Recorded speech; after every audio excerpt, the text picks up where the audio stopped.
Sir पहले तो हमें गाइड कर दीजिएगा, ये आर्टिकल आइन का 245 ये है क्या?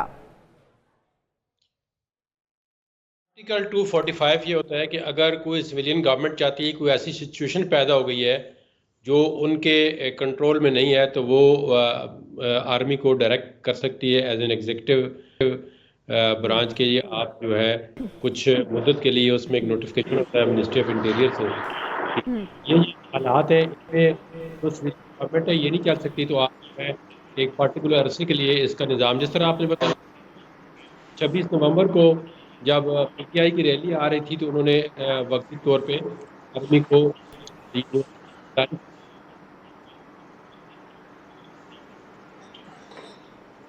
ये आर्टिकल 45।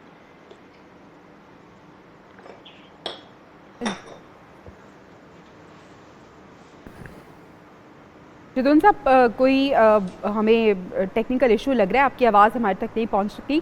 आप आज की समाअत और उसमें जो दिलचस्प और अहम रिमार्क्स रहे उस पर ही हम बात कर लेते हैं। आर्मी एक्ट बनाने का मकसद क्या है? आईनी बेंच के जज ने ये सवाल उठा दिया है। इसके साथ साथ जिस तरह से 245 आर्टिकल की बात कर रहे थे तो ये भी सवाल उठाया गया है कि अगर हमला हो जाता है तो 245 के नोटिफिकेशन का इंतज़ार करना पड़ेगा।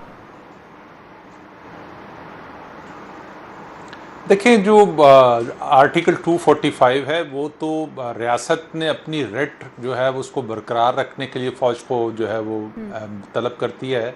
अगर वो इंतज़ामी तौर पर वो समझती है कि कहीं पे हालात जो हैं उसके कंट्रोल से बाहर हो रहे हैं तो वो फ़ौज को वहाँ पर जो है वो तलब किया जाता है। अब बहुत सारे जो तहरीक इंसाफ के जितने भी एहतजाज हुए हैं उसमें हमने कई दफ़ा देखा है कि आर्टिकल 245 के तहत जो रेड जोन है उसकी जो सिक्योरिटी है वो फ़ौज के हवाले की गई है। जो बाकी मामला होते हैं वो ये तीसरे चौथे टेयर में आके फ़ौज जो है वो सिक्योरिटी के मामला देखती है कि अगर बाकी सिक्योरिटी फोर्सेस नाकाम हो जाएं तो फिर फ़ौज जो है वो मामला को अपने तौर पर हैंडल कर सकती है। जहाँ तक आर्मी एक्ट का ताल्लुक है, आर्मी एक्ट तो बहुत सारे जो उसके अंदर बहुत सारी ऐसी शिकें हैं जिसके तहत जो है वो फ़ौजी अदालतें भी बनती हैं और उसके तहत इससे पहले बहुत सारे जो ट्रायल्स हुए हैं उसमें सिविलियंस के भी कई ट्रायल्स हुए हैं। वैसे तो फ़ौज से रिलेटेड मामलात को चलाने के लिए ये कानून बनाया गया है। हमने देखा कि वो इसमें एक्सटेंशन का जब मामला आया था जनरल बाजवा की, तो जब कोर्ट ने इसका नोटिस लिया और पूछा कि ये किस तरह से जो है वो एक्सटेंशन हो रही है, तो पता चला था कि कहीं किसी कानून में इसका जिक्र ही नहीं है। और फिर खुद ही कोर्ट ने इसका नोटिस लिया और फिर पार्लियामेंट के कंधों पर ये बोझ डाल दिया कि वो उसमें जो भी चाहती है तरमीम करके तो इसको टैकल कर ले। और फिर उसके बाद हमने देखा कि आर्मी एक्ट में तरमीम हुई और आर्मी चीफ की एक्सटेंशन का मामला जो है वो बाकायदा कानून का हिस्सा बन गया। तो अब जो मामला जो है सिविलियन अदालतों और फौजी अदालतों का जहाँ तक मामला है उसमें एक चीज़ तो तय है कि हमारा जो सिविलियन अदालती निज़ाम है वो नाकाम हो चुका है, वो कंप्रोमाइज़ है, जिसकी वजह से जो है बहुत सारे ऐसे मामलात हैं जो सिविलियन कोर्ट में जिनके ऊपर नहीं चल पा रहे। जैसे 9 मई को लेकर बहुत सारी चीज़ें चल रही हैं, बहुत सारे केसेस हैं, बहुत यानी कि जो जिस तरह से फौज समझती थी।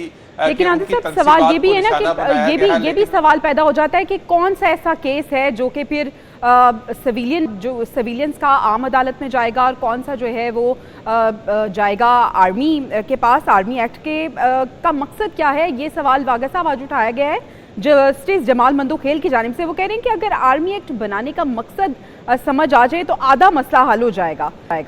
आपको भी ऐसा लगता है कि ये समझाना पड़ेगा और आधा मसला हल हो जाएगा अगर समझ आ जाएगा आर्मी एक्ट का मकसद?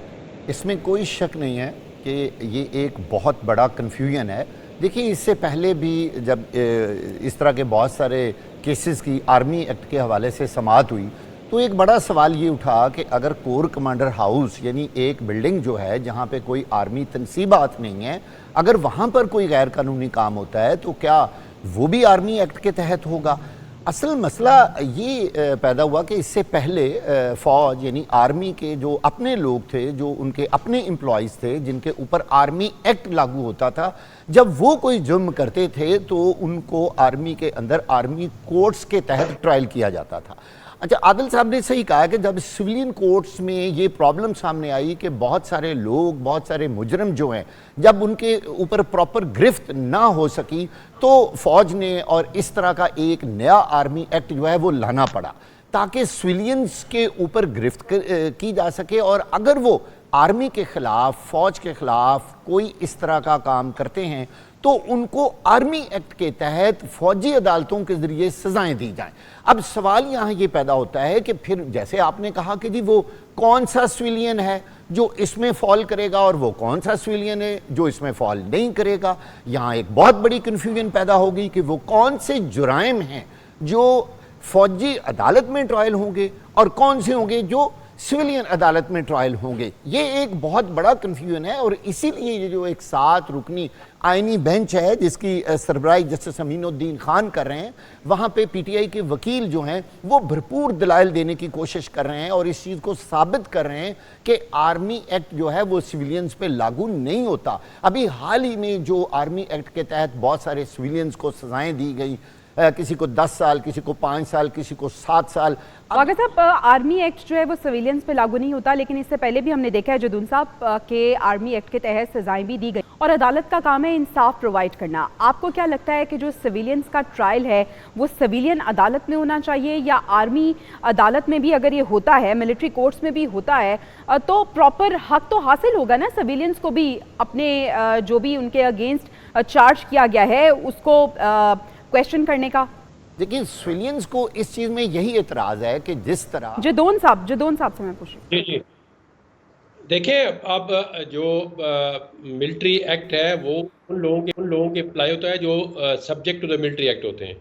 अब बात ये, अगर एक बंदे सिविलियन ने कोई ऑफेंस किया है, सबसे बड़ा देखें जो एनियस क्राइम था वो एपीएस पे हमला था दहशतगर्दों का। उस वक्त जब दहशतगर्दों ने हमला किया तो आईनी तरमीम करके, सनसेट क्लास डाल के आईनी तरमीम करके एक डाला गया कि ये मिलिट्री जो है वो सिविलियन का ट्रायल किस तरह कर सकती है। तो अगर आप देखें ना, टोनमेंट एरिया में अगर एक छोटा मोटा कोई ऑफेंस हो जाता है तो आप कहेंगे ये तो मिलिट्री का एरिया था, अब इसको मिलिट्री में ट्रायल करेंगे, तो उस तरह नहीं हो सकता। सिविलियन कोड देखें ना आप, एंटी टेररिज्म कोड है, उसमें आप उनका ट्रायल कर सकते हैं, उसको इफेक्टिव बनाएं। ये बेसिकली देखें ना, आर्टिकल 10A जब आया है 18th अमेंडमेंट में, तो उसमें एक फेयर ट्रायल जो है वो फंडामेंटल राइट है और आईनी हक है आपका। तो मिलिट्री के अंदर देखें ना, फिर आपकी जो ट्रिकाटमी ऑफ द पावर है जो आइन के अंदर है कि जी एग्जेक्टिव जुडिशियल से ज़्यादा होगा, तो वो भी नहीं है, क्योंकि एक ही शख्स आपका केस बनाएगा, वही आपका सुनेगा, उसी के पास अपील जाएगी। तो जो ट्रिकाटमी ऑफ द पावर है अंडर द कॉन्स्टिट्यूशन वो अवेलेबल नहीं है।